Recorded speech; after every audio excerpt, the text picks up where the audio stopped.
देश धर्म से चलेगा या संविधान से चलेगा। पकौड़े बेचने की बात उन्होंने कही या जिन्होंने भी कही, पकौड़े कहाँ बिकते हैं? सड़कों पे बिकते हैं हमारे देश में जिस तरह का, और आज से नहीं बिकते, ये सैकड़ों सालों से बिकते हैं। तो इनके लिए कानून बनाया है, संवैधानिक अधिकार है। मैं कह रहा हूँ ये देश जब संविधान से चलता है तो इनके संवैधानिक अधिकारों का हनन क्यों किया जा रहा है? इनको इतनी बुरी तरह से, मतलब बहुत ही बेरहमी के साथ मारपीट करते हुए, इनके साथ इनके सामान को नुकसान पहुंचाते हुए, इनके पैसे छीन लिए जाते हैं, इतनी बेदर्दी के साथ इनको हर जगह से, देश भर में, सिर्फ दिल्ली की बात नहीं है, देश भर में कोई ऐसी जगह नहीं बची है जहाँ से इनको हटाया नहीं जा रहा है, परेशान किया जा रहा है जी लगातार। जो पकौड़े बनाते हैं जो लोग, हर पकौड़े बनाने वाले, सड़कों पर व्यवसाय करके अपनी रोजी रोटी अपने परिवार को चलाने वाले सभी लोगों के साथ इस तरह का दुर्भावनापूर्ण व्यवहार है।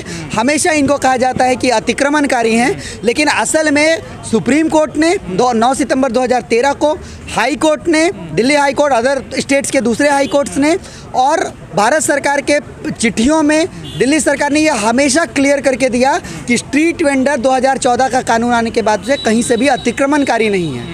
अतिक्रमण का मतलब स्ट्रीट वेंडर से कभी भी नहीं है, लेकिन उसके बावजूद भी अतिक्रमण के नाम पर सिर्फ इनके ऊपर कार्रवाई की जाती है। जो बड़ी बड़ी गाड़ियां और पार्किंग में जो रईसों की गाड़ियां पार्किंग है, नो पार्किंग के बोर्ड के नीचे, अभी आपको दिख सकता है, आप अपना कैमरा मोड़ेंगे तो आपको दिखेगा नो पार्किंग के गेट के बोर्ड के नीचे गाड़ी है, इनको कभी नहीं हटाया जाता। जो रईसों के अतिक्रमण है उनको कभी नहीं हटाया जाता। अतिक्रमण का एकमात्र मतलब है इनको मजबूर। सरकार तो गरीबों मजदूरों के लिए बड़े बड़े दावे कर रही है। सिर्फ दावे ही हो रही है।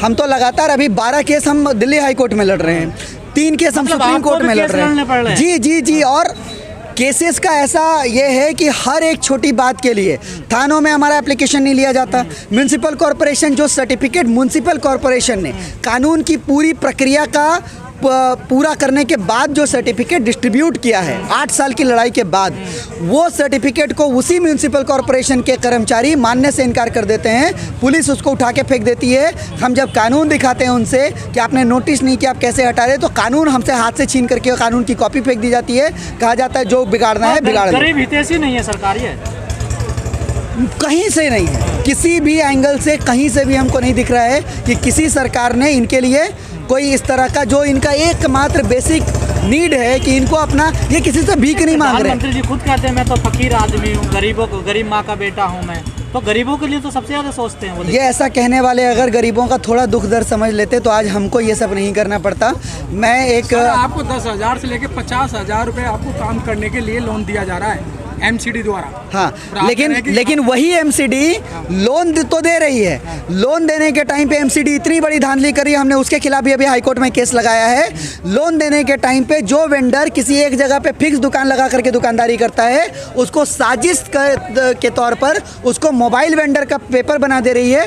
लोन मिल जाता है, मगर उसको वहाँ से अपने काम करने से रोक दिया जाता है। वो बेचारा गरीब अपना लोन चुकाएगा कैसे? और बाद में एनपीए में रिजल्ट दिखाए जा रहे हैं कि 15% वेंडर ने अपने लोन नहीं भरे।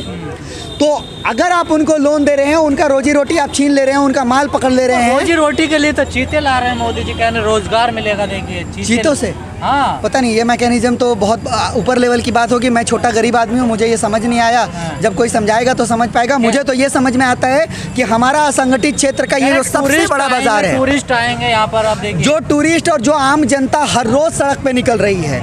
आम जनता, दिल्ली में इतने बड़े स्टूडेंट्स पूरे देश भर से पढ़ने आते हैं। क्या किसी स्टूडेंट्स के माँ बाप की इतनी हैसियत है कि वो चाय कॉफ़ी के लिए 250 रुपये का जो कॉफ़ी मिलता है वो पीने के लिए दे? इसी रेडी पटरी वालों के ऊपर खाना खा करके, इनके साथ चाय पी करके और अपनी पढ़ाई पूरी करते हैं, अपना काम पूरा करते हैं। तो ये आम जनता जो इस रेडी पटरी के बाजार पे निर्भर करती है, उसका क्या होगा?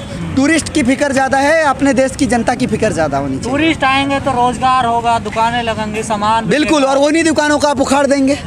उन्हीं दुकानों को जब टूरिस्ट आते हैं, इंडिया गेट हमारा सबसे बड़ा अच्छा जगह है, पूरे देश भर से लोग इंडिया गेट में घूमने आते हैं। वहाँ पे पीने का पानी भी ना मिले अगर वेंडर ना हो। आज देखिए, हम कल भी वहाँ पे मीटिंग कर रहे थे, अभी सभी वहाँ 2000 वेंडर को हटा दिया है।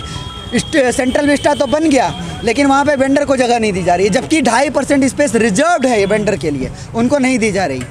तो उनको आप हटा दे। टूरिस्ट आ रहे हैं, टूरिस्ट के टाइम पे वहाँ पर आपने दुकानें बनाई, आप कॉरपोरेट को देंगे वो।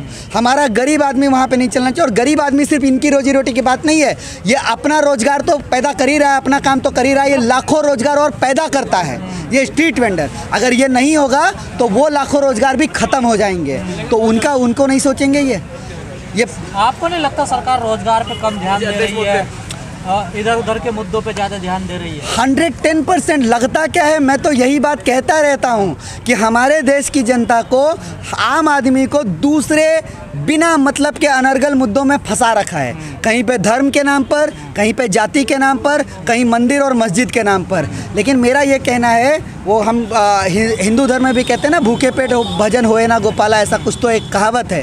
तो हम ये कह रहे हैं कि अगर रोजी रोटी नहीं होगी, उसका बच्चा पढ़ लिख नहीं पाएगा, उसके बच्चे को खाना नहीं मिलेगा, माँ बाप को दवा नहीं मिलेगा, तो वो धर्म और मंदिर और मस्जिद लेकर के क्या करेगा?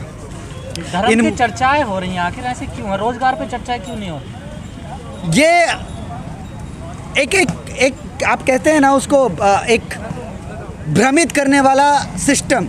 ये चीज़ों को इतने अच्छे से परोसना जानते हैं और परोस करके ऐसे सजाते हैं कि बस धर्म की बात कर लो तो सब कुछ हो जाएगा।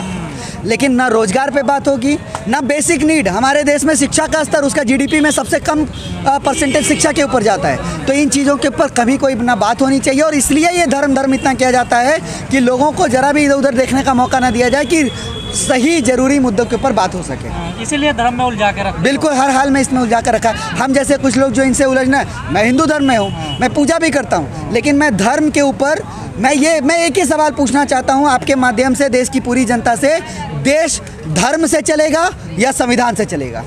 हमारा मांग है कि देश संविधान से चलना चाहिए, जिस संविधान के तहत हमको सारे अधिकार मिलते हैं उससे चलना चाहिए। धर्म अपनी पर्सनल, अपना व्यक्तिगत वो बात है, व्यक्तिगत चॉइस है, वो उसके अनुसार चलना चाहिए। मूल समस्याएं, बेरोजगारी या जो जनता परेशान है, उस पर धर्म संसद नहीं होती है, लेकिन धर्म के नाम पे संसद है जी, कभी नहीं लगती। और अगर आप लगाएं भी तो वैसे हम जैसे लोगों को, जो हम इन चीज़ों के ऊपर बात करना चाहते हैं, हमें जेलों में भरा जाता है। अभी पिछले महीने में हम हफ्ते दिन जेल रह करके आए हैं, तो हमें जेलों में ठूसा जाता है या फिर हमें बैन लगाया जाता है। हम पर लड़ाई तो लड़ते हैं, लेकिन आज डॉक्टर रितु जो प्रोफेसर हैं, उनके लिए भी आप लोग आज दिल्ली विश्वविद्यालय में आए। जी, तो इस पर क्या कहना? नहीं, हम सिर्फ वेंडर की लड़ाई नहीं लड़ते हैं, हम देश के जितने भी जरूरी मुद्दे हैं, एनएचएफ के आप रिकॉर्ड्स उठा करके देखेंगे। अभी पिछले दिनों ही हमने पर्यावरण के ऊपर भी, क्लाइमेट चेंज के ऊपर भी हमने पूरा प्रदर्शन किया। हम हर मार्केट में करते हैं, आने वाले 2 तारीख को करने वाले हैं और फिर से 6 नवंबर को करने वाले हैं। तो जो भी जरूरी मुद्दे हैं, हम ये बताना चाहते हैं कि हम वो जागरूक कम्युनिटी से बिलोंग करते हैं, जो हर समस्या के ऊपर, जो भी समस्या संवैधानिक दायरे में है और ज़रूरी सामाजिक दायरे पे है, हम उनके समस्याओं के साथ हम खड़े हैं और हमेशा हर चीज़ के ऊपर लड़ेंगे। हम कभी भी सिर्फ हमारी अपनी व्यक्तिगत समस्या के साथ नहीं जुड़े हैं, हम सभी उन सामाजिक समस्याओं के ऊपर लड़ेंगे भी और उनके साथ खड़े भी रहेंगे।